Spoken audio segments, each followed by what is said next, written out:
Mas ele falava um pouco parecido com o senhor. Um português ele era muito messiânico, bom. Além de falar esse preciosismo da língua, ele gostava... Falar corretamente, senhor, não é preciosismo.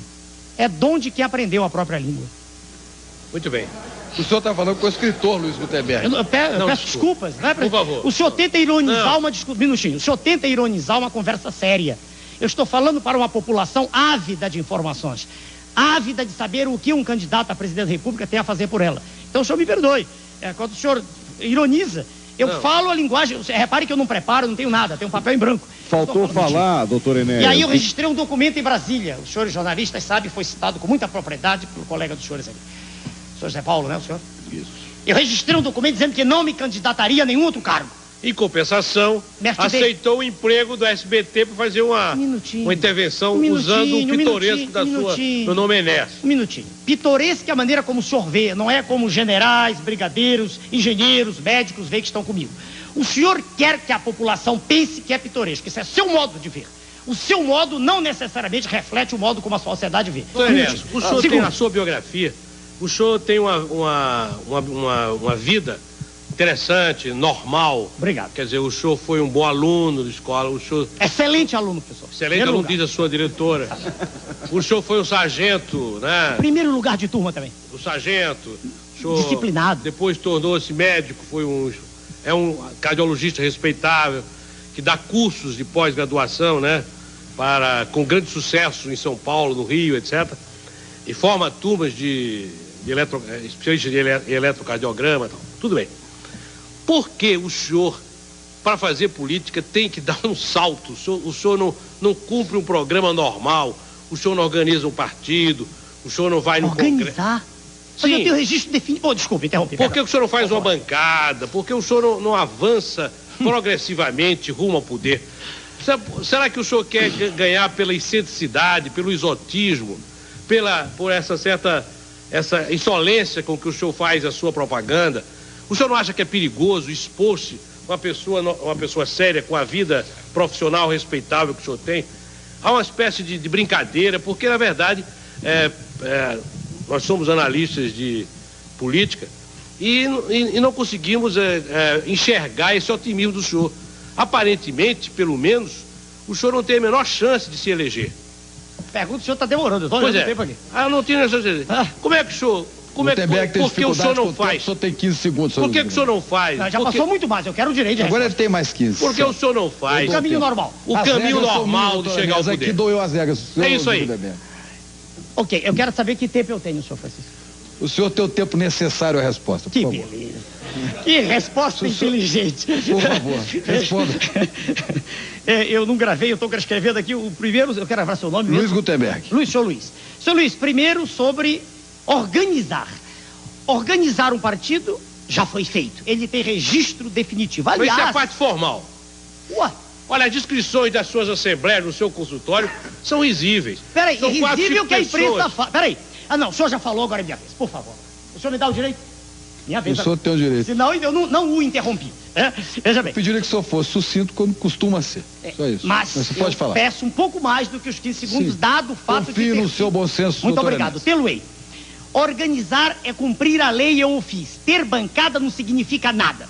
Senão o partido que tem maior bancada seria respeitado na rua e é ridicularizado. Resposta 1. Insolência, não. Eu tenho apenas contundência. Eu o trato com todo respeito. Em nenhum momento houve de minha parte nenhum ataque verbal. Apenas existe contundência, convicção de quem fala. Por que eu não faço o caminho normal? Porque se ser normal é pertencer a uma manada de búfalos, muito obrigado, eu não pertenço. Entende? Eu não quero estar fazendo o que todos fizeram, ir e vir. O presidente da República vai, volta a senador. O outro é governador, volta a vereador. O outro isso não é carreira. Carreira é soldado, cabo, sargento, até... Eu nunca vi um almirante voltar a ser sargento. Carreira é a carreira militar, é eclesiástica, etc.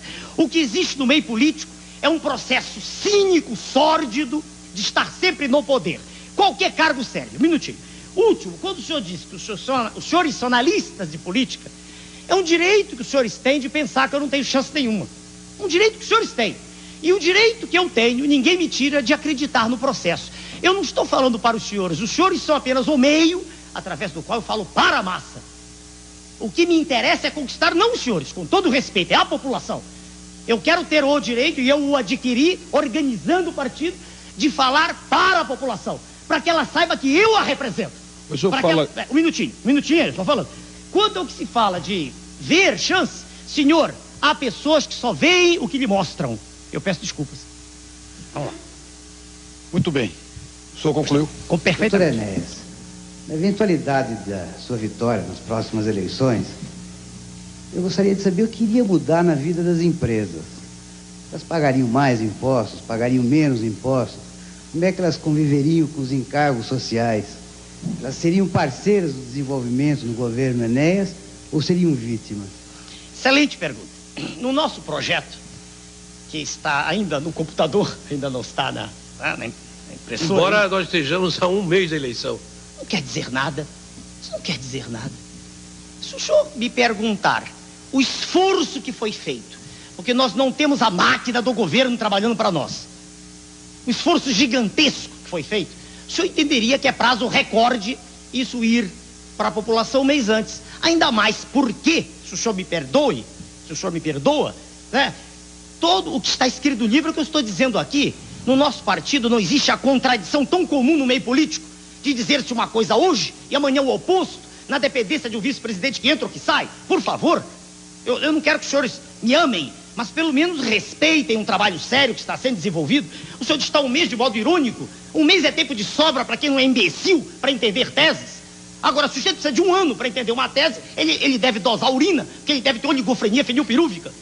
Muito por favor, bom isso. algum minuto eu responder ao senhor. Enéas. Não, agora, por favor. A pergunta do senhor Eu vou Márcio responder o senhor. Valente Por favor. do PLB, por Vou favor. responder, por favor. Como é que é o negócio? Senhor Márcio, eu repito se for preciso daqui a pouco. Senhor Márcio, Fala, não há o contradições. senhor respondeu a pergunta que não é ditador, não se considera eu um disse que ditador. não sei bem o que é isso. Mas eu queria fazer uma pergunta para o senhor, que é o seguinte. Quando o senhor fala no seu partido... Um instante, Luquezzi. Luquete. Luquete. Meu nome é Luquete. Luquete. Quando o senhor fala no seu partido, o senhor não se considera no seu partido o que o Brizola é no PDT, o dono do partido? Não, senhor. Não, resposta clara também. Não. Posso explicar por que não? Pode. Não, perguntei. Você pode... Não, Claro. fica à vontade. Pois não. Senhor Luquete, veja bem, quando eu fundei o partido, eu fiz apoiado em ex-alunos meus, médicos, que acreditaram no manifesto. E depois ele foi crescendo. Foi natural. Quantas pessoas são filiadas ao seu partido? Não sei. Não sei. Não tem pra mim a Não menor sei por quê. importância. Porque são poucas ou porque são muitas? Não, nem porque são poucas, nem muitas. É porque eu perdi o controle disso. Eu teria que a cada instante estar ligando para cada regional. Quanto usar isso? Não tem a menor importância para mim. Eu cortei. Posso responder daqui a pouco, para terminar? Por favor, daqui a pouco. Isso não tem importância para mim. Partido político no nosso país não tem a menor importância. Eu vou dizer aquilo que o senhor perguntou em off agora. Se não um partido chamado PMDB, gigantesco. Gigantesco dentro do Congresso, dentro das câmaras, na rua não existe. Na rua não existe. Se eu perguntar para qualquer cidadão sair à rua, sair de dentro do nosso estúdio aqui, perguntar, ninguém acredita. Então não tem importância nenhuma ser grande dentro do Congresso e ser pequeno fora. Muito bem. Agora para o senhor. O senhor disse que eu não sei quantos integrantes. É verdade? E eu respondo por quê? Porque isso não tem a menor importância. E eu já dei exemplo aqui de público, isso não tem importância. Integrante filiado. Não tem importância. Não existe estrutura partidária no país ligada à sociedade. Não existe. Agora, simpatizantes eu sei, sim, senhor. Isso eu sei. Os simpatizantes se revelam a cada instante que eu vou à rua. São os simpatizantes. Não dos que gritam apenas Enéas, esses são um número grande, mas dos que se aproximam para me abraçar, para apertar minha mão e dizer eu estou do seu lado para endireitar o Brasil. Então eu sei quantos são. São um número bastante significativo. O senhor confirmou o que eu disse em 89, eu lhe agradeço a sua observação. Eu disse que não me candidataria a nenhum outro cargo. E a última questão, a não ser a presidente. E agora por quê? Porque, observando o quadro que aí está diante de nós, veja o senhor, de deterioração termodinâmica progressiva da ação pública. Isso é bom. Gutenberg. Desculpe. Eu me impressiono com as suas expressões, são realmente muito curiosas. Muito obrigado. Eu passei a vida estudando o senhor. Então, pro senhor José Paulo, então. Estou me obrigando a sorrir, tá vendo? O programa tem um dom. O senhor não está com problema de labirintite, não, Não, doutor? senhor, não. Hein, doutor Enéas? Não, nenhum. Não, porque fala daqui, o senhor olha pra lá. Não, eu olho pra cá, pra que ri dali também. Tem problema de labirintite, eu conheço. Assim. Então, a natureza me deu um dom esse de fazer com que haja um ambiente descontraído, as pessoas riam, isso me agrada. Isso é um dom do Criador, né? Veja bem, eu não gosto é quando se mistura isso com as teses que eu defendo.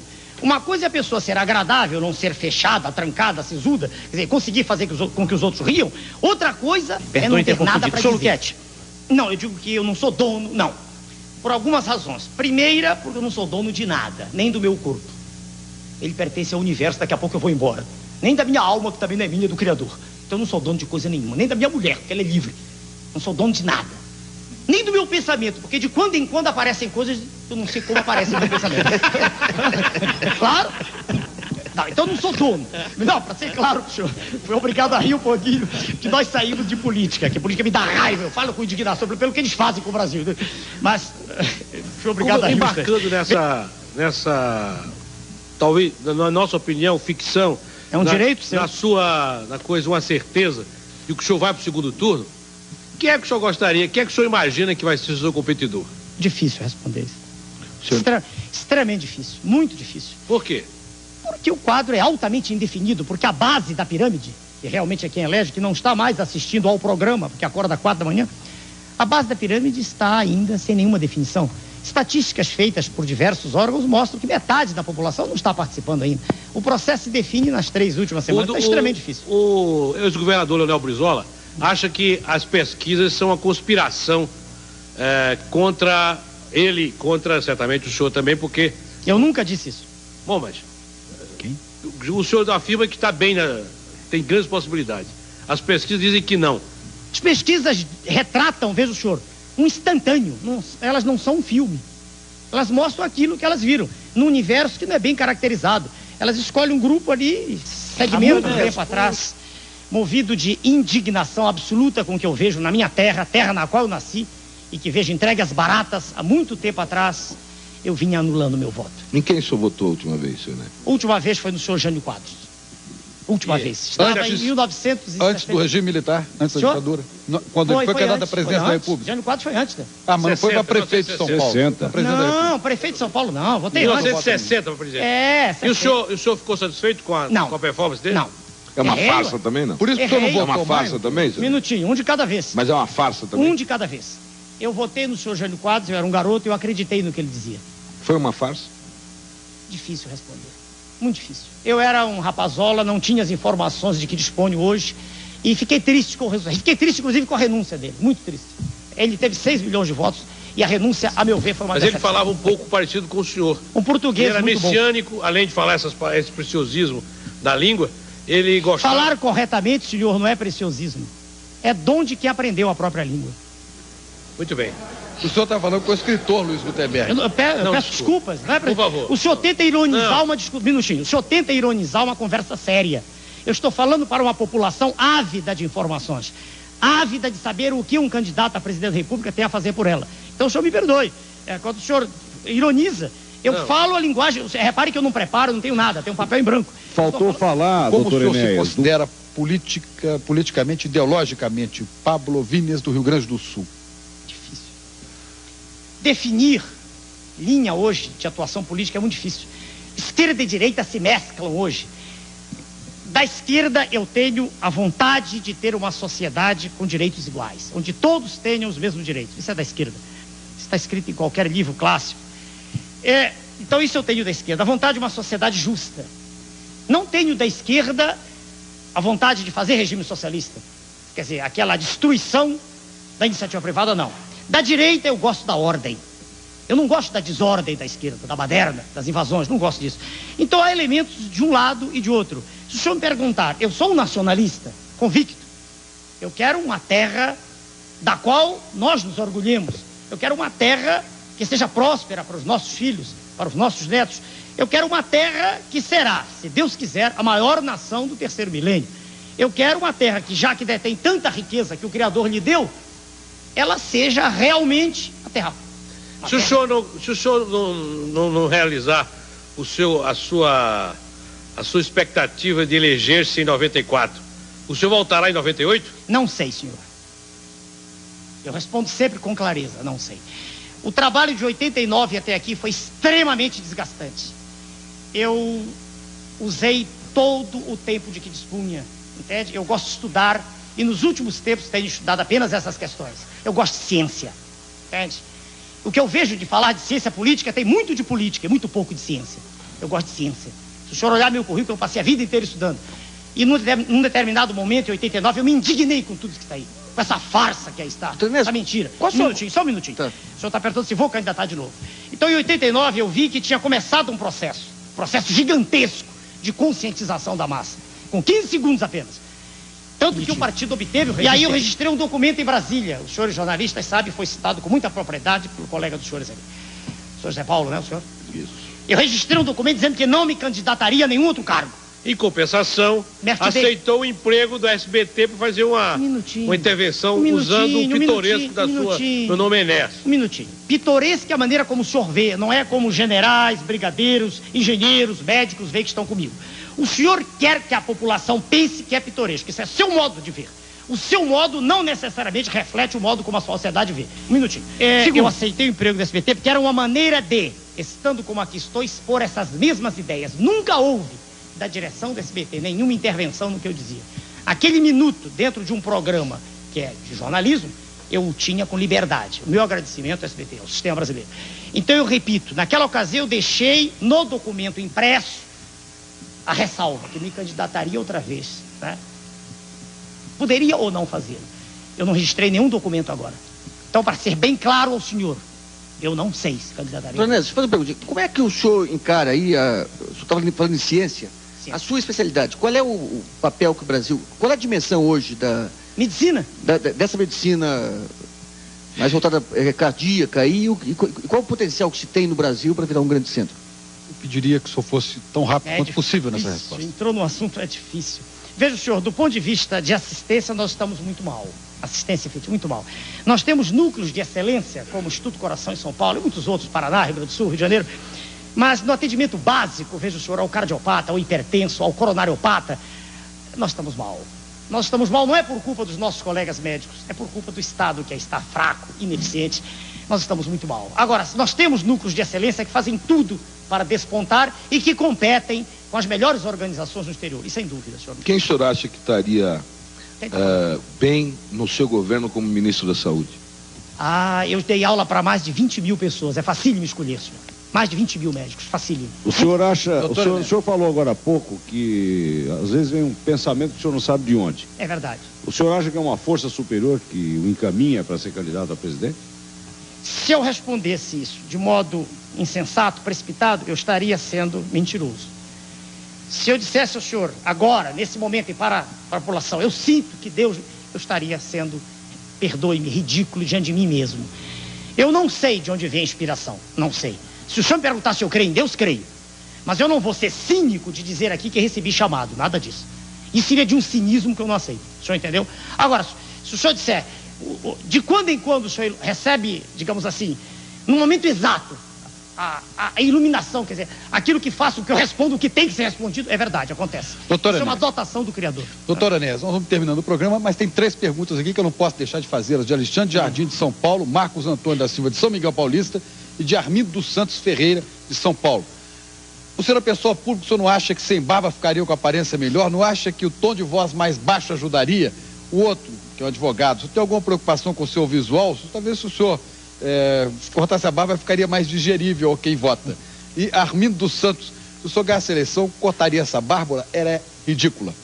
Está feito os termos. O senhor escolheu aquelas que são, por excelência, histriônicas. São 3. Sem dúvida.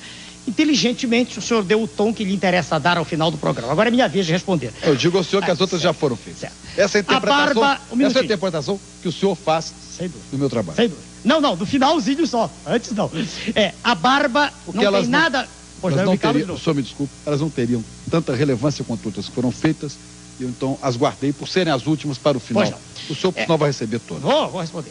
A barba não tem nada a ver com o processo político. Eu deixei crescer na década de 70, quando eu estava escrevendo um livro. O trabalho de ter que fazer barba todo dia me cansava, e eu, quando percebi, já estava, não era mais barbudo, já estava barbado. E gostei, deixei. Não tem nada a ver com o processo político. Sobre mudar visual, não. Eu sou assim mesmo. E para aquele que diz que é mais digerível, eu respeito o seu direito. Eu não estou pedindo voto ao senhor, estou me apresentando à população. E a última eu nem me lembro. Acho que era barba. Eu não notei barba e visual, a última eu não vi aqui. Era isso. É barba também. Muito obrigado aos senhores. O senhor está no equilíbrio, então. O que faltou lá, está aqui, está equilibrado. Muito obrigado pela sua participação na nossa entrevista coletiva. Doutor Enéas, Eu agradeço aos meus colegas aqui presentes e convido para, novamente, na segunda-feira que vem, entrevista coletiva com outro candidato à presidência da República. E atenção, amanhã, às 10h30 da noite, aqui na Bandeirantes, com a mediação de Marília Gabriela, nós vamos ter o primeiro debate entre os candidatos à presidência da República, com a confirmação de todos os candidatos que aí estão, que asseguraram a presença